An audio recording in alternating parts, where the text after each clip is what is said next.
عادت المؤثرة الجزائرية رانيا إزميرالدا إلى منصة تيك توك بعد فترة من الغياب بسبب حزنها الشديد على وفاة زوجها. كانت رانيا قد اختفت عن الأنظار وأغلقت صفحتها على وسائل التواصل الاجتماعي بعد وفاة زوجها في حادث مرور مأساوي في زرالدا بالعاصمة الجزائرية.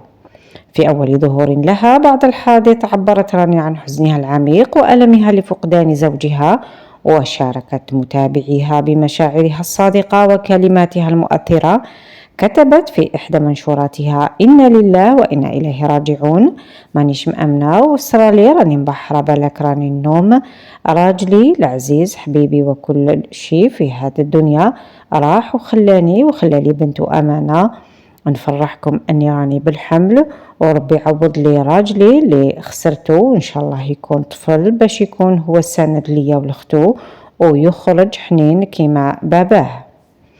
رغم الحزن الكبير الذي عاشته قررت رانيا العودة إلى تيك توك لتواصل مشاركة حياتها وتجاربها مع متابعيها. عودتها كانت مليئة بالدعم والتشجيع من جمهورها الذي وقف بجانبها في هذه الفترة الصعبة. عبرت رانيا عن امتنانها لكل من ساندها وقدم لها الدعم النفسي والمعنوي، مؤكدة أن هذا الدعم كان له دور كبير في مساعدتها على تجاوز هذه المحنة.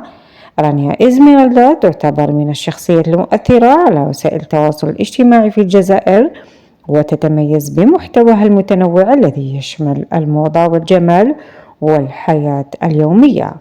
عودتها إلى تيك توك تعكس قوتها وإصرارها على الاستمرار رغم الصعوبات، وتؤكد على أهمية الدعم الاجتماعي في تجاوز الأزمات. نتمنى لرانيا إزميرالدا الصحة والعافية، وأن يسهل لها الله وضع جنينها ويبارك لها فيه ويجعله سندها في الحياة. شكرا لمشاهدتكم الفيديو، أتمنى أن يكون قد نال إعجابكم. لا تنسوا الإعجاب بالفيديو والاشتراك في القناة ليصلكم كل جديد. إذا كانت لديكم أي تعليقات أو اقتراحات شاركوها معنا في قسم التعليقات أدناه.